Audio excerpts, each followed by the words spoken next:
Who were you before you lost your wild self? That's what we're helping you explore on the Tend Her Wild podcast.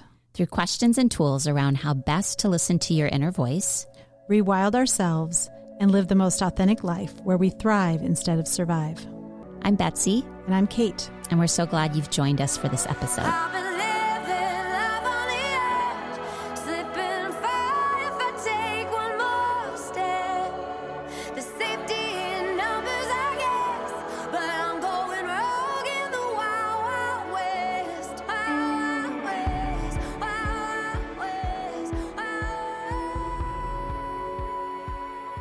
Hello, Tend Her Wild podcast listeners. We're here today with a guest in the space, and we're really grateful for this conversation. We've actually had Annalise on our radar for well over a year, and it just worked out today, all things aligned. She's here with her 6-week son, Leo, who's sleeping quietly in the space, although we're not sure how long. You may get to hear him at some point. So let us tell you about Annalise. Annalise Nelson is a mother, wife, daughter, sister, and friend, as well as owner and brand strategist of Team Iowa Physical Therapy, which, by the way, I've heard so many good things about from so many different people. Me too. So as brand strategist, she is head of marketing, advertising, charitable giving, staff appreciation, branding, and design. She's also the curator of Team Iowa's social media content, which I know is a big job, is it not? Prior to Team Iowa, Annalise was an elementary teacher. She taught a variety of grades in her 9 years of teaching. In 2023, Annalise and her family experienced the life-shattering loss of her 7-year-old daughter, Anne-Marie. The past 2.5 years have been profoundly heartbreaking, beautiful, and transformational, as she has learned to navigate her new life with the support of her friends, family, and community. Welcome. Welcome.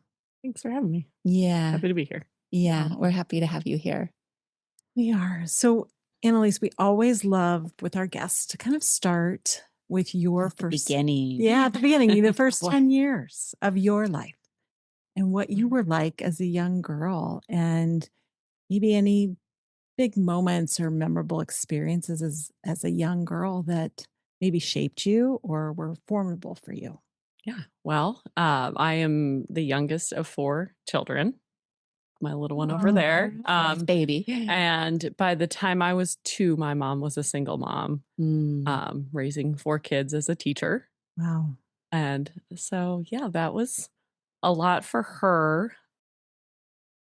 But I have a lot of really fond memories of my childhood. And like everyone, as we grow up, you can, as you learn more about yourself and other family dynamics, you remember the wonderful things. You also recognize the things that were harder, more challenging. But one of the great things I can say about my mom is she always taught me that I'm capable of anything. I know a lot of parents, even now with my own children, people will say, kind of try to guide kids or, I don't know if that'll work. But my mom was always like, absolutely, go for it. You've got it for everything in my life. Big, small, anything. And so I'm very grateful for that. And I became a teacher because of her, being in her classroom, and we're getting her classrooms ready in the summer.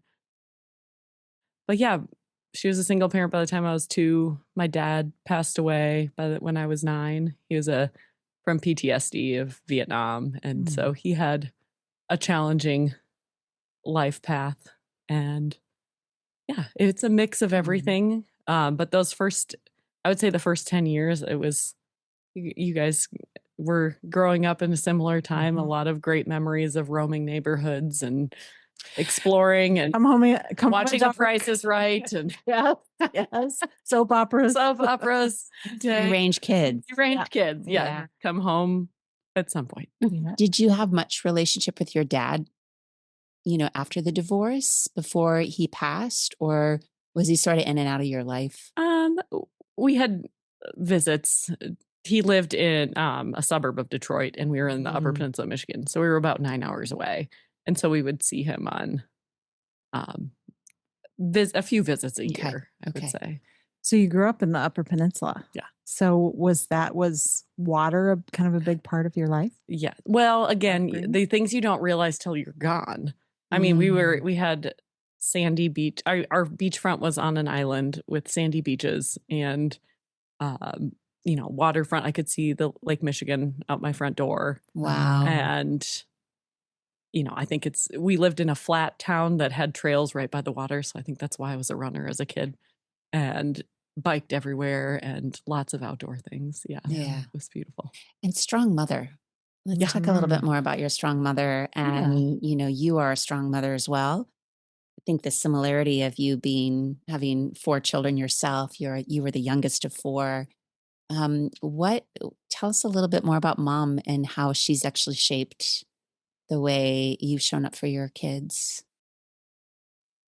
Well, it's complicated. Like I think it As is for always, right? with every parent. And I can say she always did her best. I think one of the biggest things she taught me, and especially in a transformative time like I've had in the last several years, is the importance of community, because I was raised by a lot of families. When my mom needed her own personal help, I had my grandpa 2 blocks away. I had friends whose families would take me in for a while when my mom needed, medical care for certain things. And so for me, it feels natural for me to want that for myself as an adult, to know I don't have to do it all. And also for my children to have so many wonderful adults in their lives. It seemed like a really natural thing because it felt good as a kid to have all of those people taking care of me and looking after me, whether it was coaches or friends or teachers. It was all of them. It's like the village, right? Exactly. Thinking that exact thing. So community, the power of community, the power of the village raising, sounds like that was a key piece for you. And, can we move ahead now to the community that we live in now and how much they came out for you and supported you in these last couple years? Are you ready to go there, or should we? No, I think community is such a powerful piece here. Absolutely. Well, I think it strangely starts when we were in the hospital with Anne Marie. And just as a little background, we had a healthy, beautiful 7-year-old daughter, and she was playing softball Saturday in the neighborhood, and her sister had a stomach bug. She had a stomach bug the next day, and her sister came in next morning calling for me saying, like, something's wrong with Anne Marie. And I said, oh, like her stomach's hurting. And I went in, and she, what I thought was having a seizure, it looked like. And so I actually called my husband first and said, come home now. Then I called 911, and she held on. Is it okay to just go into please. Okay.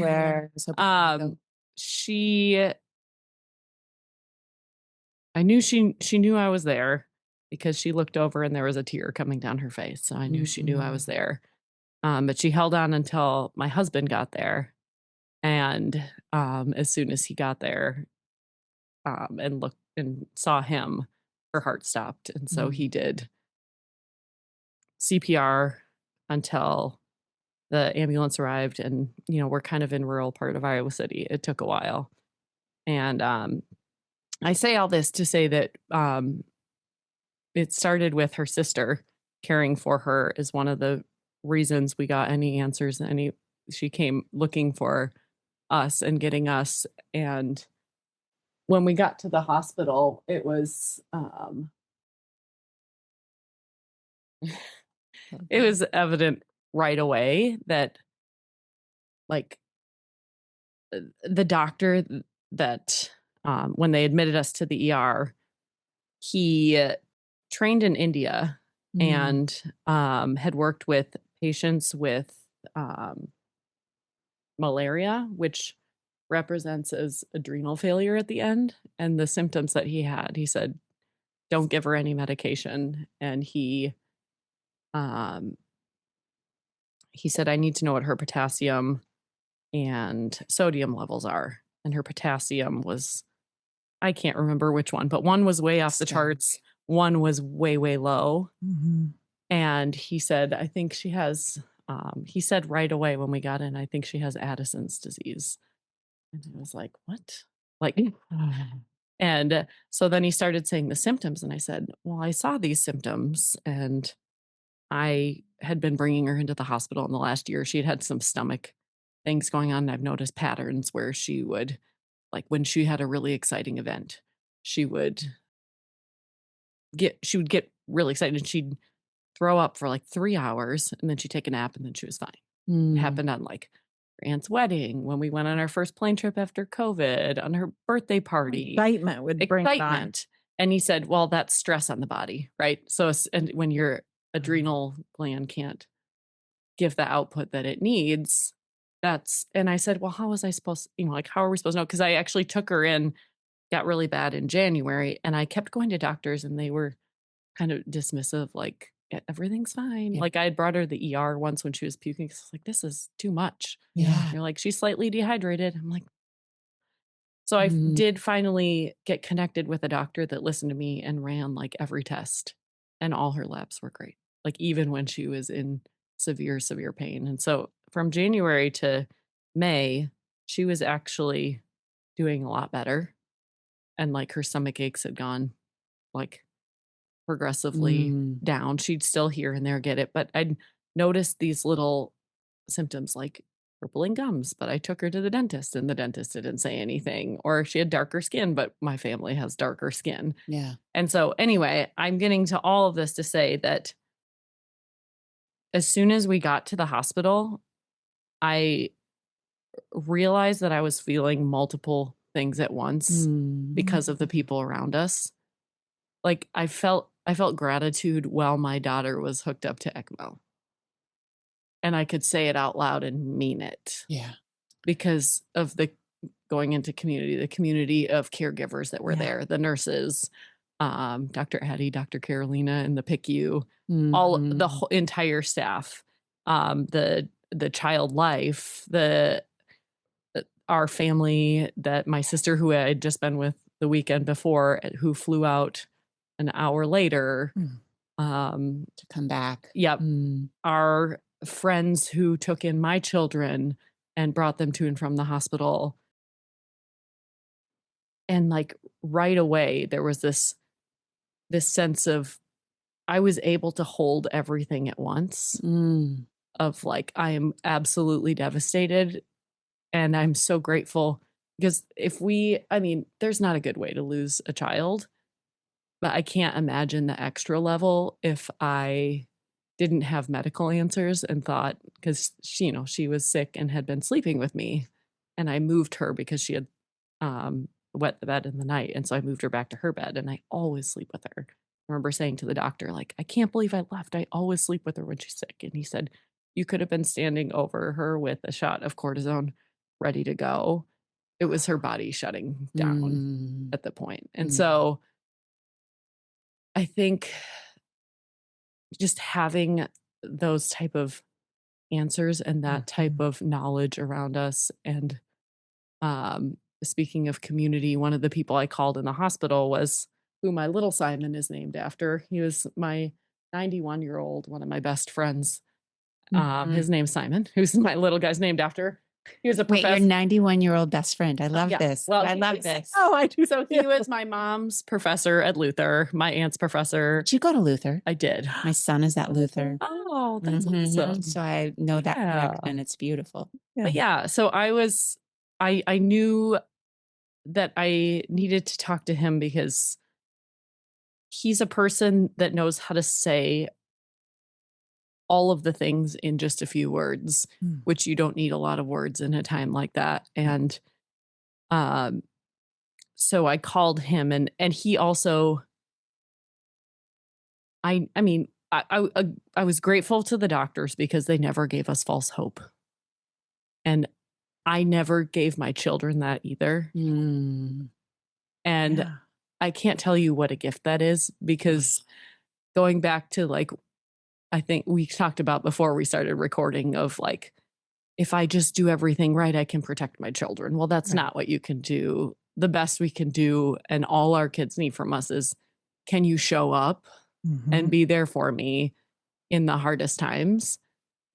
And because they were able to do that to me, I was able to give that gift to my children of saying, and, you know, my kids would come in, well, is she going to be okay? And I said, the doctors don't think so. And I said, but what if? And I said, yeah, that's why they're putting her on ECMO. That's why they're giving these medications, but they don't think she's going to be okay. And I know that we have an urge as parents to protect our children, but we can't. All we can do is meet them where they are and be a safe person for them in that space. And so I knew that I needed to give that gift to them that was given to me from the doctors. It's interesting how the community showed up for you, even people you were just meeting for the first time.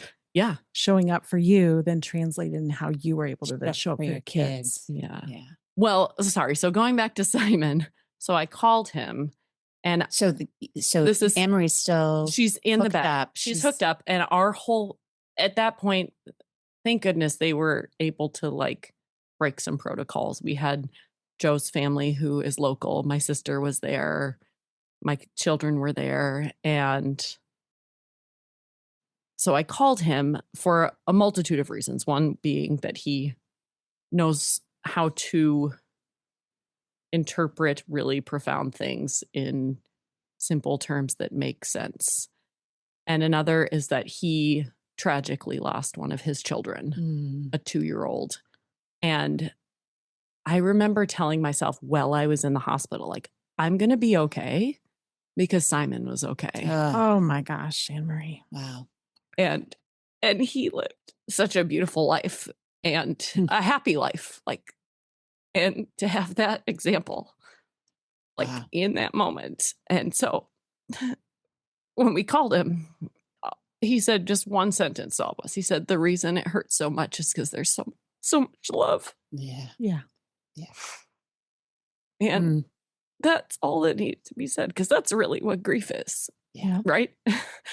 It's, I mean, as earth-shattering as it is, it's the reminder of the love you have and the connection you have to that person. And that was all that needed to be said in that moment. How profound that in that moment, you, A, knew you needed to reach out to Simon.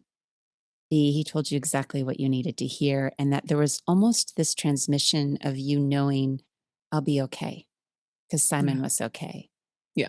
I don't even have words. It just feels so profound that you in that moment were already in a way gifted. I mean, I know you still had to go through so much pain and grief and anguish, but to have like that little nugget of like, I'm going to be okay. He was okay. And he lived a good and happy life. Yeah. Even after the tragedy. Life that, and it changes you forever. My life's never going to be the same. I still wake up every day and think about it. And I think about it in all the things I do. And, you know, you don't understand how that could be your life. While at the same time, like being so close and always with it. Like it's hard. Like people ask about like time. People ask about time after her passing. And it's not even that it's fast or slow. It just doesn't make sense anymore. Like regular how I measured time before it just doesn't make sense. You're outside of time in a way. Yeah. Will you tell us about Anne-Marie? I will. And while I'm doing this, before I even start talking, I'm going to give myself some grace, because one of the ways I've been processing my grief is through writing. And I actually,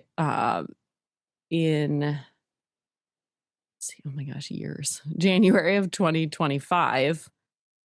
And this is a side note of, this is all, I realize it's a lot of information coming in, but after I had stopped IVF that brought a second round of IVF that brought this little guy here, I reached out to a local writer who I had kind of met in like social circles. Like I had gone to like a gathering and she was friends of friends, and she was just always so nice.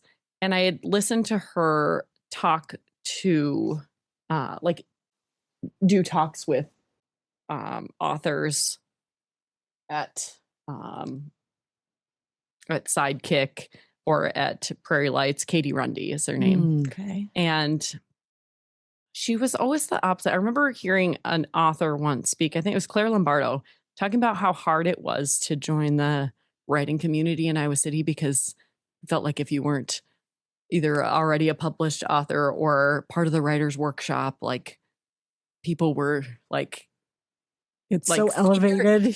Keep your distance. And every time I talked with Katie, she just was the opposite. And on the day of our the visitation for Anne Marie, which, speaking of community, we stood in line for 8.5 hours. Wow.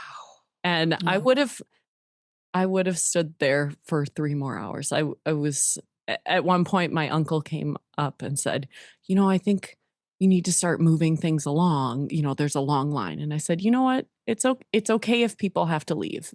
I understand that, but I'm going to give every person in line all the time that they want. Wow. And I remember I had this thing where after I hugged somebody, I turned and watched them because Anne Marie's casket was open next to us. And I turned and made sure that they had gone to see her and weren't looking back to need anything. And I said, I want to give that to everybody that showed up. So anyway, she, in this 8.5 hour line, in the middle of the line, we had only talked a few times. And she said something to me, and I still haven't told her this. She said one of the nicest things anybody's ever said to me, and it was about the writing of my obituary for Anne Marie. And so I'm not going to say it because I would be embarrassed to say it for myself and to her. But it was one of the nicest things. Wow. And she stood there in line and waited to come and just tell me how sorry she was. And so flash forward to when I am on my second round of IVF and realizing I can't proceed. I was in the middle of it and I just felt numb. And my body everything was going well medically and my body needed a break. I was just like, I was like, this isn't the way you bring a baby into the world. If you I just felt nothing. And I realized after I just was exhausted between grief and hope of a new baby and the physical demands and the hormones and the everything. Yeah. And so anyway, when I stopped that, I said, I knew I had been writing down little notes and little thoughts since she had passed, but I knew that I needed to sit down and make a practice of it to help myself process everything. I'm a person that things get in my head and I process with words. And so I knew that I had to get it on paper.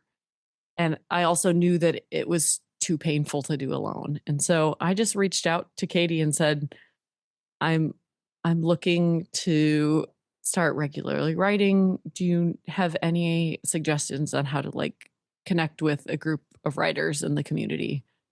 And she wrote back an hour later, multiple paragraphs saying, I want to be that person for you. She's like, you need an accountability partner. And I would love to be that person for you. And here are some other ideas to get started on writing. And here are some other groups that you might want to join in. Just that gift of her, again, that coming back to community, saying, I want to show up for you and I want to sit with you. And we've been writing every week, once a week since then. I mean, we've missed a few weeks here and there, but I say this, going back, you're asking about Anne Marie. One of the things I did this fall was, and people have asked, is because Anne Marie doesn't have a headstone yet. And she was an artist, a true artist.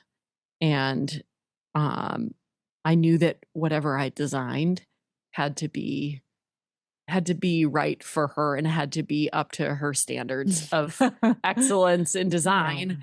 And so I knew I wanted it to be some type of statue. And so before when I went to make the design. It took a while. And then last fall, I was like, oh, I want a sculptor to do it. And so there's a guy named JB Barnhouse, and he was one of the people who worked on the Buddha. That's on the side of Iowa City. I was like, he could make that. And so actually a patient of ours had given his name to my husband. And so I reached out and asked if he'd be willing to. But when I sat down to do the design of it, I was actually writing with Katie because I knew that would be a good time to draw it. And in that moment, I realized I had to look back at the obituary I had written to remember things about her. And had this not been 2.5 years or 2+ years into this, I think I would have felt like something was wrong with me or I'm forgetting her. And, but and that like, I would just be extra layer of sad about it. But that's the thing about losing somebody. And I remember the exact moment I knew that like, it's not about remembering every little detail. I was early on in grief. It was probably the week after her visitation. We had planned a trip we go to Michigan every year to my hometown. Okay. And we were driving there. And I just remember thinking early on, if I just don't constantly talk about her and say things about her, I'm going to forget things. And so I was like spewing things out, and my other children are in the car and they were talking about like wanting ice cream. And I was like, I remember a time getting ice cream with Anne Marie. And they're like, oh my God. And I was like, I can't do this to them. Like, I can't make everything in their lives about her. And in that moment, like, and in the weeks after, I kept thinking about that. And I was like, we think when we know somebody, it's about remembering all the specifics. But then when you lose somebody so close to you, you realize the connection's deeper than, oh yeah, what did we do on that one Tuesday? Or even down to like an event that happened. In your memory over time, you do forget those little details. And so I sat down to do the drawing, the rendering for him to make this sculpture. And I started crying because I said, I realized I need to do it. And then as I was reading the obituary, it was like I was being reintroduced, and it was just really hard and hurtful. But I was also grateful that I had written it down, which also was like a good reflection of like, I'm so glad I'm getting down in my head, whether I just write it down and stuff it in a drawer, or I end up sharing it with one person or other people. Like, it matters that I wrote it down. And so the sculpture is actually so there's a rectangular base, and it's a cartwheeling mermaid with perfectly straight arms, because she taught us, she was in acro that year at Nolte, and she never, ever, ever gave up. When she wanted to do something, she didn't need to be told to like work at it. She wanted to do cartwheels. So we had this last year of her life, we had so many tutorial videos of like how to do a perfect cartwheel. And it was always about getting your arms perfectly straight. So this headstone, after reading it, I and crying, I've gotten very good at crying in all the public places. And Katie was crying with me that day too. And she's gotten comfortable crying in public with me as well. And so oh my gosh, my brain. Straight arm Baby. Straight arm mermaid. Weeks ago. Straight arm mermaid. And then her tail is, yes, there are scales, but hers is fishnet tights, because she had a pair of, she came home one day and was like, Mom, I want a pair of square pants. And I'm like, square pants? And so I'm like checkered pants, thinking like, oh yeah, checkered pants. I showed her checkered pants. No. And we're at Target one day, and she's like, yeah, those. And it was fishnet tights. And I was like, oh, okay, cool. I stopped trying to dress my girl. I don't know about you guys and your kids and dressing them, but I stopped trying to dress them after we tried to get out to go to church once when they were like 2, and I wanted them to wear their Christmas dress, and we were late, and they ended up wearing princess dresses, and I was like, "Why? Yeah. It doesn't This is matter." the battle that I no Well, longer so have. she wore those fishnet tights Wow. out and rocked them so confidently. She Her sense of fashion, I've learned from her, it's not about what you wear, but how you wear it and how you feel in it. And so she would wear fishnet tights, she would wear high heels downtown, and I'd be like, "Honey, I can't help you if you need like help walking around." And she's like, "No, I'll be fine." She was a kid that she would decide something and then she wouldn't complain about it. She's like, "Here I am." So she'd walk around the Ped Mall in her aunt's. I didn't have these high heels, in these fancy high heels from Auntie Janie with her fancy Oh, so they're purses. even adult size. Oh, they're adult. Oh, I was No. imagining her in kid size. She Yes, had this a is pair of kid size one, but like this we have is pictures like of her this is playing, adult Too big. size. They're yeah, too big. playing in adult size, heels downtown. She I love this. was, she and her sister are both people you want to be around. And I think her older sister, and this is maybe more true, maybe I'm extrapolating this to when Eliana was younger, because that's when I saw them together. Eliana could walk into a room and read the room and be like, what does everybody need? And what are the dynamics and how do I fit myself in? And people wanted to be around that, right? Because she could make people feel good and always meet the needs of people, firstborn. How do I make sure everyone's okay? And Anne Marie, people were drawn to her too, but just from her being her wildly authentic Her self. zest for life. Yeah. Annalise, can I share with you that when she passed away and Kimberly, our friend, Yes. I think was the one that told me, I read her obituary. I didn't know you and I didn't know her, but I read it and I was like, this little girl lived a full life Yeah. in 7 years. Yeah. Like when I remember reading it and just being like, wow. Yeah. Wow. And the through line from the writing of the obituary and how much it impacted you, who didn't know the family, didn't know this little girl, And and the power of you writing that Yeah. and the therapeutics of that. Yeah. And, Well, I want to show you something too that made me think of just that idea of the importance of sharing your stories, because another something we were gifted from people we did not know. They were baristas at well, one of them was a friend of one of the PTs at Team Iowa, um, and but we didn't know them. And when you lose somebody so young, I think one of the biggest things, one of the biggest privileges and challenges I had for her visitation and funeral was to tell the world about who she was, because she didn't get long enough on the earth to share who she was.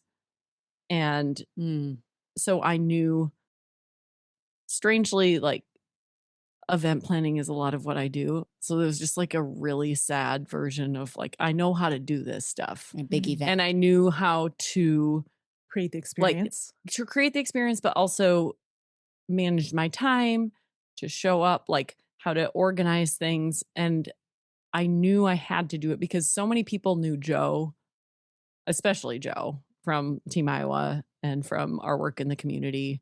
A lot of people knew me through school, through my work at Team Iowa, through the community. But a lot of those people didn't know Anne Marie. And so here's an example of something that they made based on the obituary. So Wow. it's going to help me remember some things about, it's a rock with it's purple and teal because those are her favorite colors. It has a mermaid in the middle. She absolutely loved mermaids. She had planned her 8th birthday party already at the Elks Club. And speaking of like just a coolness factor, like one of her good friends was her name's Mem. She worked at the co-op and now she works at Trader Joe's. And she became friends with Mem when she was a toddler, and we were taking Eliana to dance lessons at Nolte, and we would go to the co-op and shop after. And just 6 weeks before, this is like a couple weeks before she passed away, she invited Mem to her birthday Okay, and party. Mem's got to be like an 60. adult. Yeah, Oh, she's 60. 60. Okay. Yeah. And why am I saying this? Oh, because yes, the birthday party. So she invited her to her birthday party. She absolutely loved mermaids.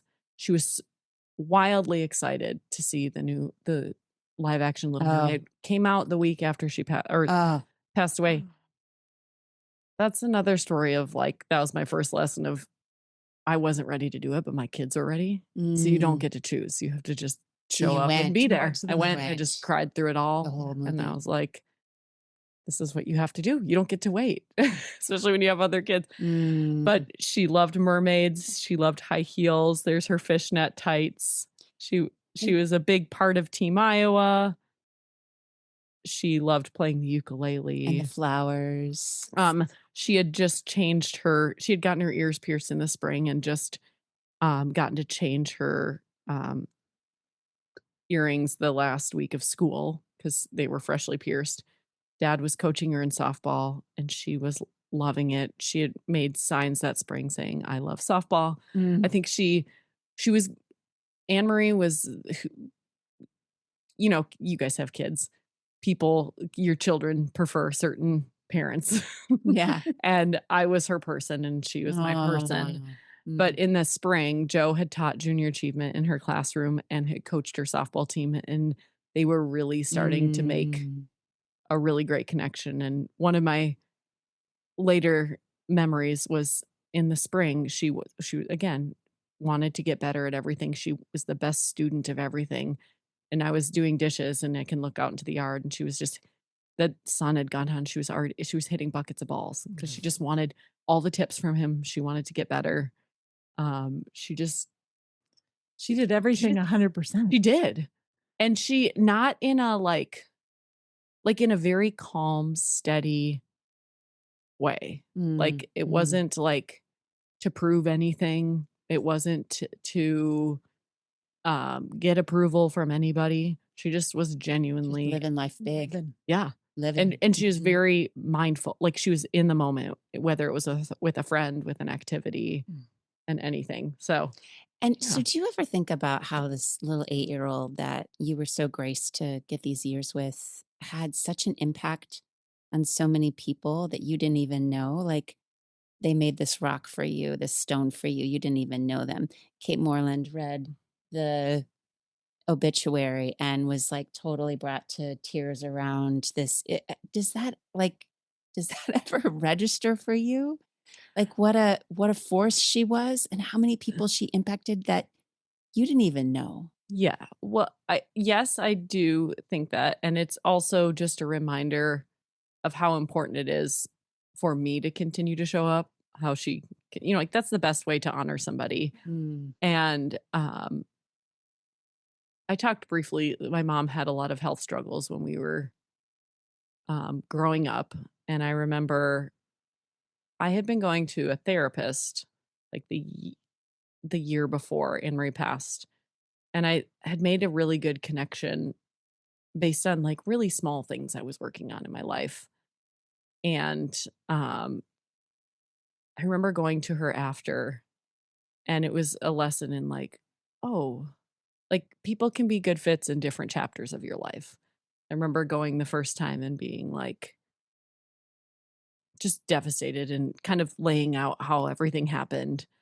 And then the second time I went was after Anne Marie's birthday, and all the all the days after you lose your child are terrible, but the worst day of my life was her birthday and going through with planning and executing the birthday party that she had planned The mermaid party. You did. at 6 weeks after she passed away. Wow. And doing that, I learned because it was just the worst day of my life. But like, I mean, I had to go and buy a cake for my kid that just died. And I remember being at the counter at Hy-Vee and trying to say out loud, "Do you have any mermaids?" and just like losing it. And he came back with an Ariel, and he said that I could just have it. And I was like, you know, wildly grateful for that. Mm. Um, but I remember like setting up, because at our house, what we do is the night before we put up streamers, we put up the birthday sign, we put out all the gifts because we open them before breakfast. That's just how we do it. So I'm decorating and I'm like, this is so stupid. Like, I just remember just saying it over and over. This is so stupid. Like, who has to do this? Like, and the next morning I remember getting up and the day just was so, like, we couldn't get out of the house. It just took so long, even though I was like up and doing things. And Simon had like a rash from his, he had gotten 4-year-old vaccines. And of course, then after your kid passed away, you're like, oh my gosh, is something wrong? So I Yeah. went to have a friend check it out. And we went to go walk to visit her resting place for her birthday. And I remember the reason we chose the spot we did was that we actually hiked in Hickory Hill Park as a family. And we went to hike there. It was 90 degrees. It was so hot. And I remember saying, okay, we're going to park and we're going to hike. And I'm holding flowers. I'm holding a stone from people. It's 90 degrees. And I don't know if you know the trails there, but we took a wrong turn and we got lost. Oh, yeah. And I was, all this and stuff.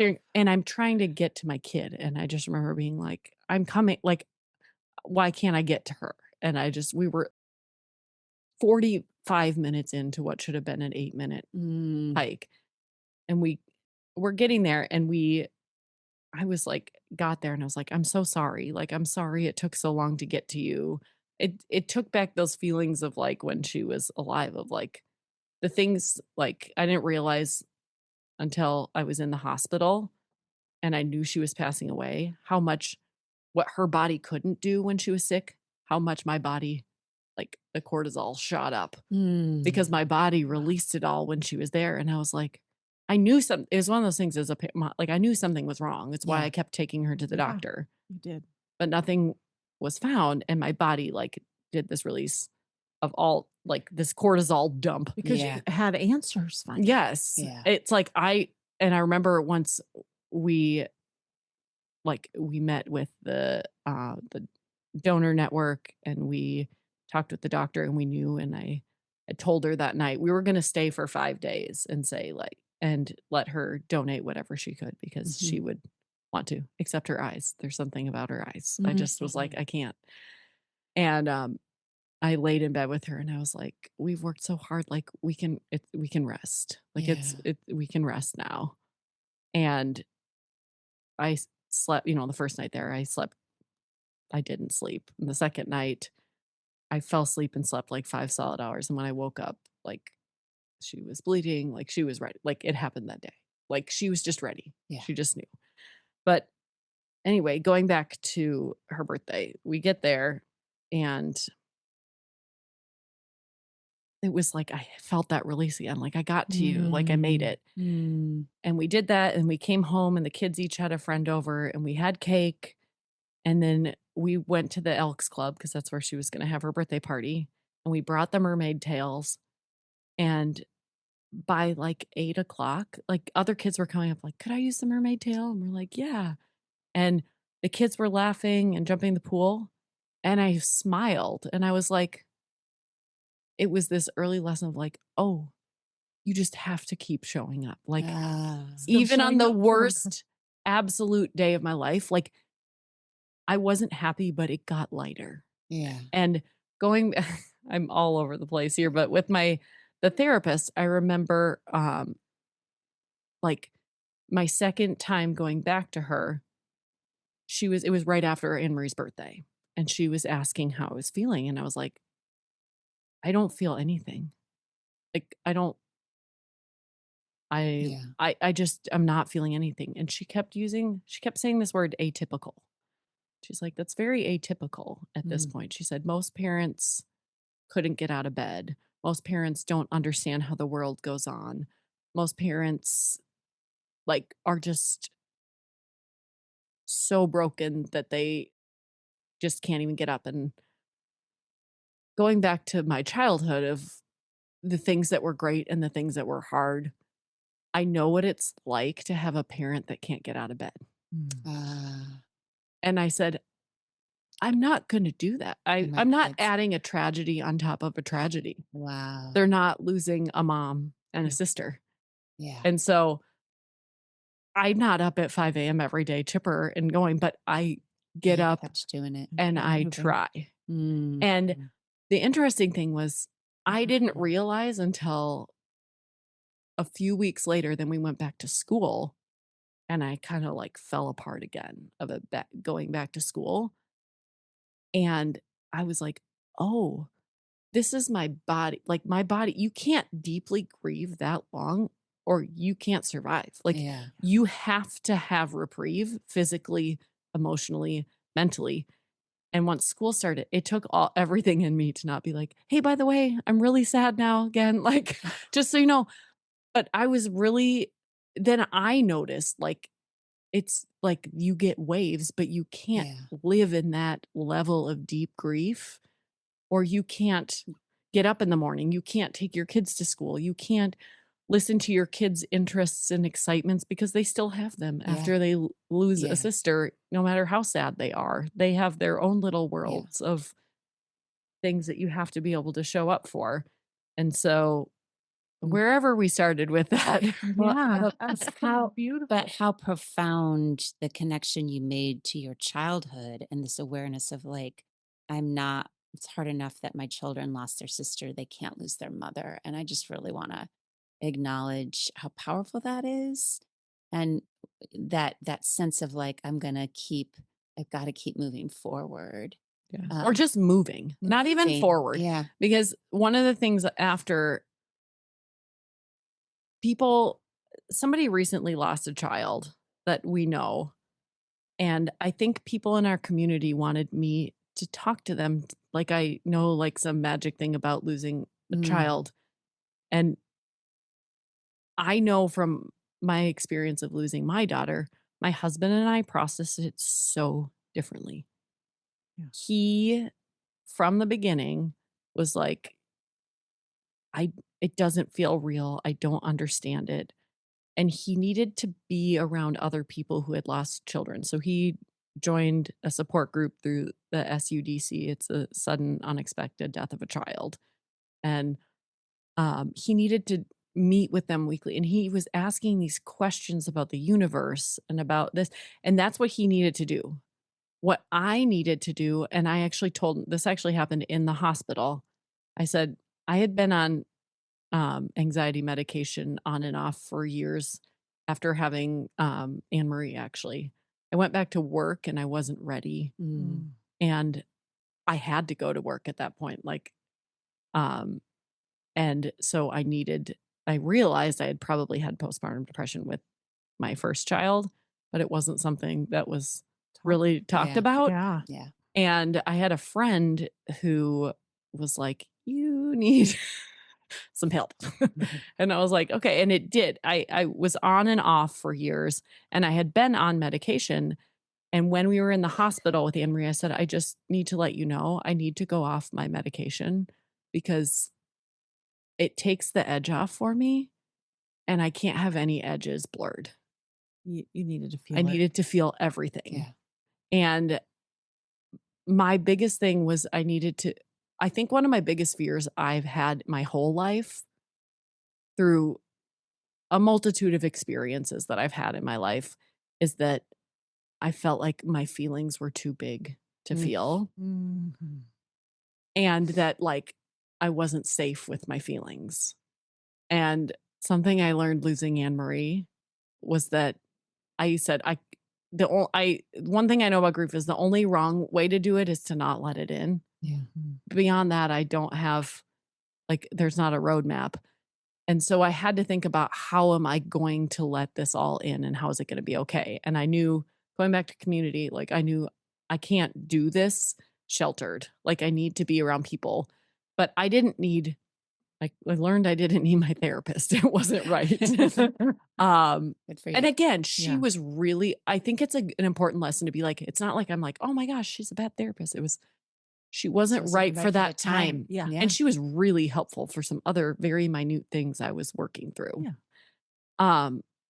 But what I did know was I needed to move my body and I needed to stay connected with people. Yeah. And so there were 3 people in that first year that really helped me survive, helped me, just showed up to just be there with me. And one of them was Kimberly. I said, I need to move. I knew I needed to move my body, but I knew I needed to do it gently. And to be able to be in a room with her, knowing that she had been Anne Marie's teacher and she had moved her body with Anne Marie. Um, being in this room, I had to be still. And it's really hard to be still for me in my mind. I can be still, and we all can distract ourselves and watch a show or, read a book. Not that, I know it sounds weird to say it's a distraction, but really it's occupying your mind. Sure. But to just be still in my body. And I remember the first probably 5 or 6 classes I came to, I was like convulsing in here. And I would try to cry quietly. I got pretty good at crying quietly in public spaces too, to not make other people uncomfortable. But she just like her touch and like realizing I can feel all of that and it can go in my body and go out of my body and I'm still here. I had that. And then I had a friend who is a neighbor of mine who actually was just at the birth of Leo, as just my person who she's a nurse practitioner at the hospital, but she's my person I feel safe with. She's one of the best listeners I know. Actually, when I stopped my second round of IVF, I called her and said, I need to come over and tell you something.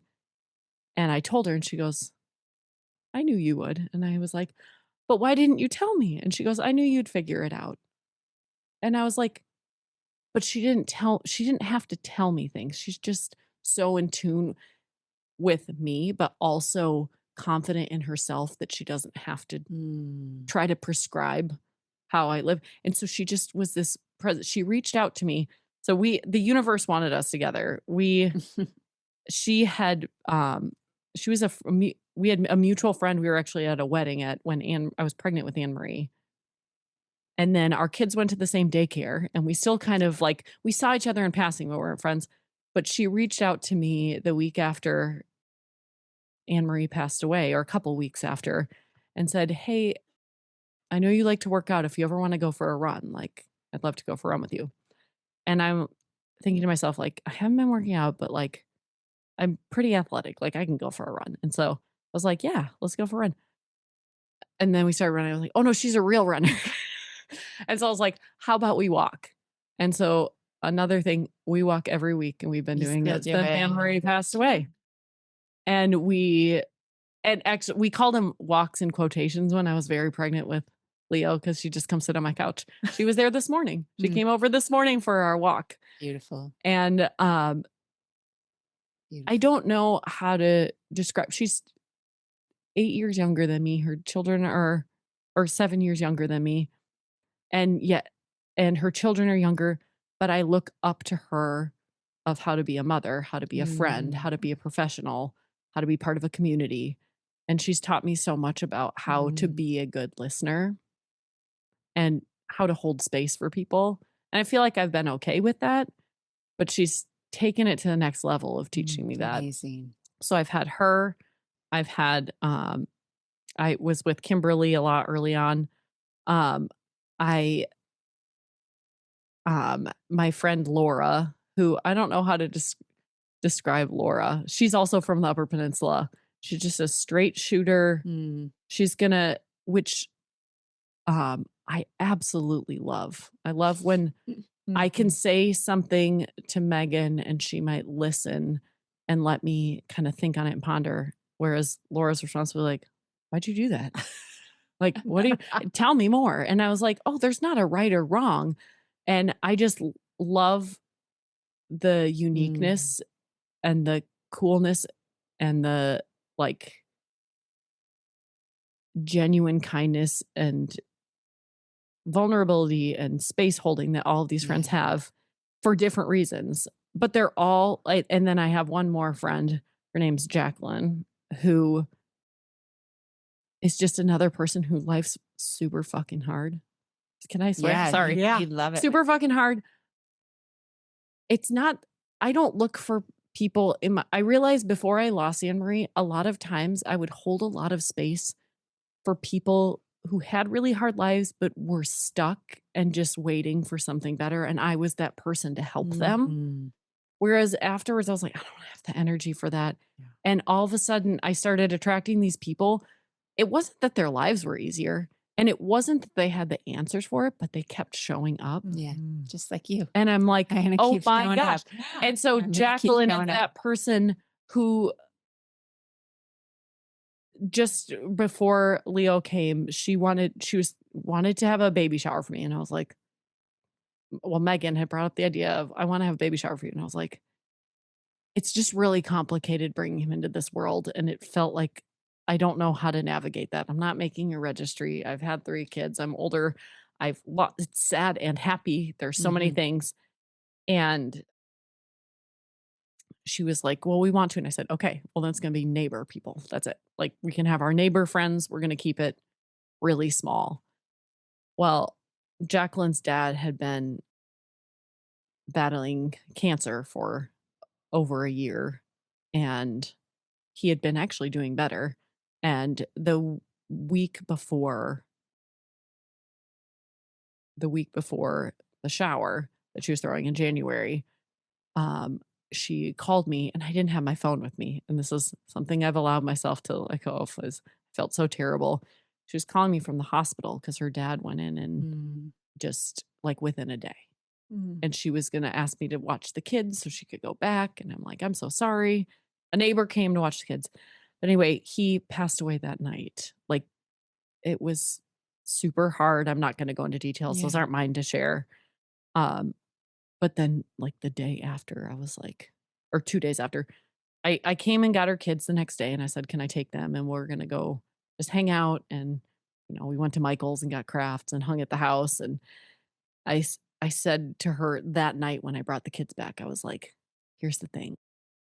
We can celebrate Leo once he's here. Everyone can come and meet him. It's going to be so wonderful. And you need this time right now, like Mm. for your dad with your mom, process all of this. And she said, no. She's like, I want to do this. She goes, when my dad was in the hospital, he said, when's Annalise's party? And he said, get her some flowers for me. Aw. And she said, I want to sit and I want to wrap baby presents.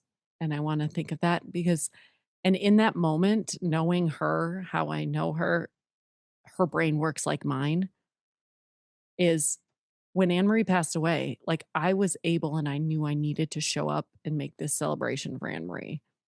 And they were going to wait for her dad. They were going to have it. It was actually just a couple weekends ago at Celebration Farm, which is where Anne Marie's was. Mm. And she said, I want to do this. I want to spend my week doing this. Mm. And I said, in that moment, I was like, okay. 'Cause Because you got it. I knew it. I knew that she needed this. I knew that this was what, not just need, but that's what she wanted to Yeah. do. Beautiful. And so I let her do it, knowing that that was the best way I could show up for her in that time. And so I have these people in my life that are just Mm. like, we've become so close, and it's so reciprocal. And I don't think I've experienced that a Yeah. lot in my life. I've experienced the showing up as the caregiver, or let me help you, or what do you need? And it's not that these other friends were trying to do that. I was showing up wanting to do that Yeah. for people. Yeah. This isn't putting it on Right. people. Women, we often do that as women, though. Exactly. Mhm. Yep. But just the reciprocity and the way that it's not even like I did this for you, so now you'll do this for me. It's just like, It's more oh, this is fluid what and we do. organic. Yeah. We show up for each Yeah. other. Yeah. I just want to reflect to you how much your own inner knowing and inner voice on what you needed from during this process, how tapped in you've been to that.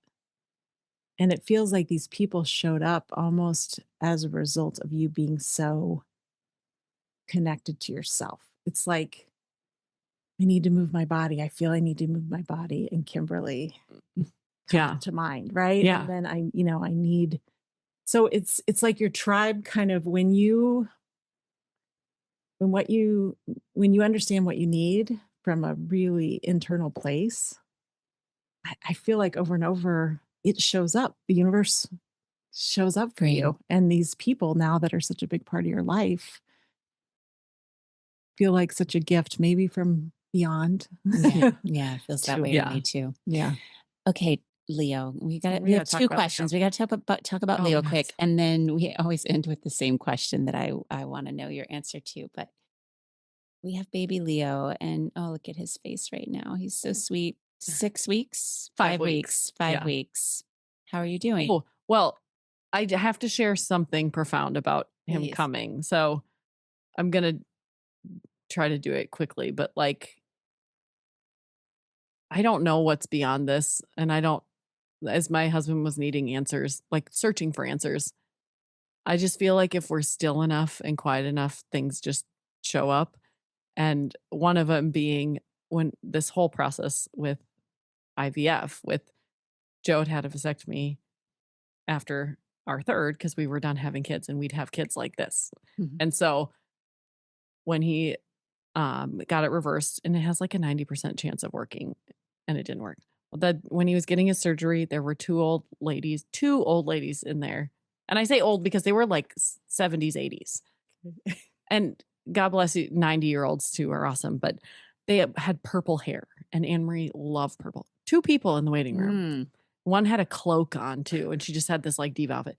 But anyway, when all of that didn't work and we decided we were going to do IVF, all these dates kept happening. One of them was that the first appointment that they had available was Anne Marie's 9th birthday, just randomly.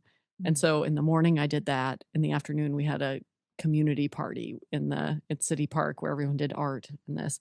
And they calculate all these dates, and the due date would have been June 13th, which was the last day she was alive. Wow.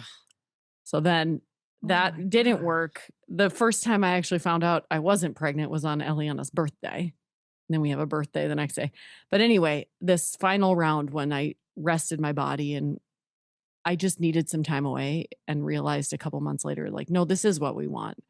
And I just needed some rest. We went in, and the embryo transfer ended up being on Father's Day. And so as soon as that happened, we're like, he's either going to be born on Valentine's Day, which is a big day in our family. We just love Valentine's Day for like platonic love and love of kids, or it's going to be Joe's birthday. And he came on Joe's birthday at 12:38 in the morning.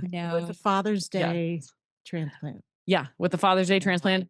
And also our signs from Anne Marie whenever I never have asked for a sign from her, because I look at it as like, I'm still her mom. Like she doesn't owe me anything. Like I can't put that on her, but organically, like hearts just kept showing up all over in certain times in our life.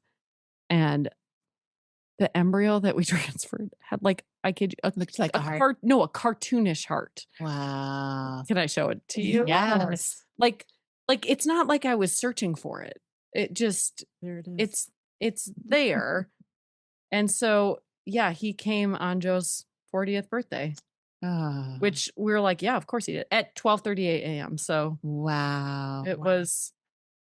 He had to wait 38 minutes, right? Like he could have I come knew the day we before. went the morning. Well, we went in that morning before. All my babies were late. And I just had this feeling like they were at first they said, no, you can't go past 40. And then my doctor was like, we'll just monitor you. And I had this feeling like, I just need the baby needs to come out. I didn't know what it was, but. Oh, you didn't know if it was a boy or girl? No, we knew it was a boy. Okay. We had found out. Okay. We were done with surprises in our lives. Like, no. I get that. No, Yeah. when we can have information, we take it.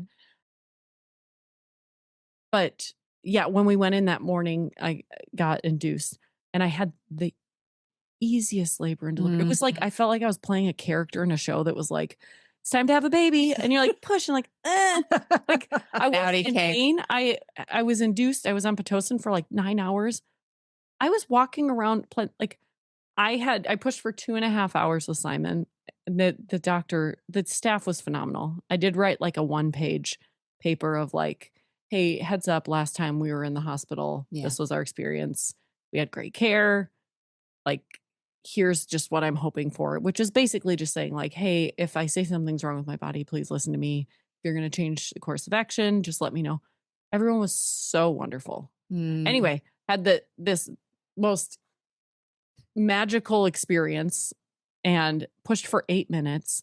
And in the last push, like, don't push too hard. He's coming. And I laughed. I was like, are you kidding me? Like, this is like easy. But anyway, it started with that's the embryo. And Oh my gosh. that was It's on total there. heart. The heart. I know. Wow. That's what I was like, when I tell people that, I was like, they probably think I'm like looking for one. But yeah, No, there it is. No, it's right there. Oh my. So I Wow. don't know what's beyond us, but I know It's something. there's something, and I don't need the answers because I feel it.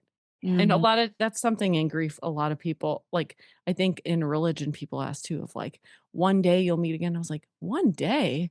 Like, man, I'm not waiting that long. Like, I have a new, like, she's gone. I have a new relationship with her though. But you're I still don't, in but I'm relationship with in her. a relationship with her. Yeah. She's still around. Yeah, I'm like, I'm not waiting until whatever is beyond this. Like, You're Yeah. still showing Yeah. up for her. she's Yeah. still, and she's showing She's up. still showing up for you guys. So yeah. Anyway, Yeah. I just thought I wanted to share that about, and his name Leo. Anne Marie was a Leo, and that's the Oh, reason. I knew I was going to ask. That's the I knew there reason was that something. he wouldn't be here without her, and also it's a I think consolation. he chose him. That little heart was the Yeah. sign, like, this is the one, mom and Yeah. dad. And it's, I used to every night before bed, I'd say, good night, Anne Marie, love you more than, and we went back and forth. Mm, And so now I look at the sky and say, I love you more than everything in the whole mhm. wide world, the universe, and beyond, forever and ever. Amen. Which is her initials, Anne Marie Elizabeth Nelson. I didn't plan that. Actually, after I was like, I always think of like, how did parents not think of that? And I was like, I named my child Amen. But now I say it to her every night. But anyway, so Leo's a constellation up there too. And it's just like, he's he's from the stars with her. He's here because of her. Mhm. She And handpicked him. Yeah. yeah. It's beautiful. It's beautiful. Oh, okay. I don't I know. know. Talked about what you wanted to talk We about. talked about It's absolutely incredible. everything. I've been like wrapped at the edge of my Me seat. too. Just your stories, and it's so profoundly moving. This I feel like I talked like kind of, but Mm. sharing your story is, I mean, it's a gift to everyone because of the way you can talk about grief, which impacts everyone. Yeah. So thank you for being And the way so you show open up. and- Yeah, there's a lot of courage and I think there's so much for our listeners to cull from this around going through the absolute worst thing you could imagine. And I keep going back to your 91-year-old friend. Mhm. Can still have a beautiful life. Holding, And holding both, yeah. the light and the dark. And I think sometimes I've thought about this a lot, especially the world we're in now. I think if I have any advice for anybody, is that the people that, or an observation maybe even, I think the people that have the hardest time in life are people who struggle with holding multiple truths Mhm. out at the same time. Yeah. Because you have, in order to, I mean, everybody's life is going to have beautiful things. Everybody's life is going to have tragedy.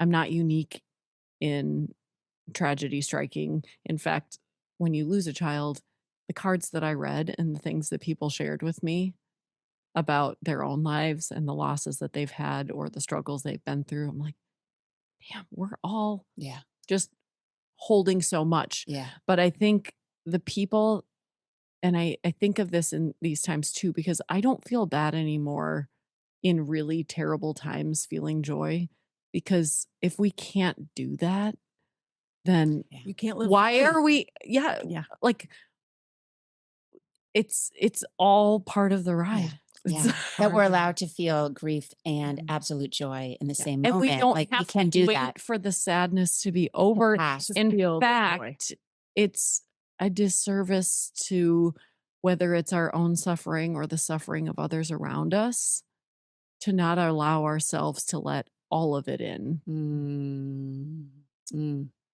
Yeah. That's beautiful. Well, Whew. yeah, I can't imagine your writing because hearing you tell the book? story. Yeah, Book? I feel like there's Maybe? something coming. Here's the thing. I've gotten better at, I've been a very like person that's like, I have a goal and I'm going to achieve it and I'm going to reach it. And my goal with this was I'm holding it in my body and it's too much. I need to let I it need out. to let it out. Release. And beyond that, I'm not making any expectations for it one way or another. I love it. Yeah. And thank you for trusting us to come tell this story with us. Of course. Yeah. Yes. Happy to be here. Mhm. I have one final question for you. So we know from Women Who Run with the Wolves that there are 4 precious doors into your life as a wild woman, the wild woman archetype kind of taking hold. So if you have a deep scar, that is a door. You have an old story, that is a door. If you love the sky and the water so much you can almost not bear it, Oh, wow. that is a door. And if you yearn for a full life, a sane life, that is a door. Wow. It's one of those Lots of doors. I know. You can have I all feel the like I doors. have all the doors. I feel like you I think might. you do too, Annalise. I mean, I don't know if I wanted I don't think anybody wants the deep scar Right. door, but if you're a human, you probably have a deep scar door. Yeah. In one way or Agreed. another. Yeah. Agreed. Yeah. Well, thank you again. Oh, I thought I had to pick Yeah, one. No, well, I think you did all 4, right? Yeah. Okay. Yeah. I feel connected to all of those doors, if you will. I was thinking about you in the Upper Peninsula and the sky and the water too, like just growing up that way. And Yeah, I ended up actually talking about all those things in this I agree. I think we journeyed conversation. I think we journeyed through all 4 doors together today Yeah. during this. I think we did. Yeah. Thank you so much. Yeah, thank you both. You're a beautiful human and your story is really profound. And thank you for sharing it with all of us. Thanks for And having thank you me. for bringing beautiful Leo, Yes, who's Leo. ready. he's He's ready. ready. He's like, but enough time, Mom. It's time to Yeah. eat or Yep. poop or something. all the All of things. the I want above. it all at once. Thank you. Thanks. Thanks for joining us today. If you like this podcast, please subscribe, rate, and review. Come back and rewild with us again next week.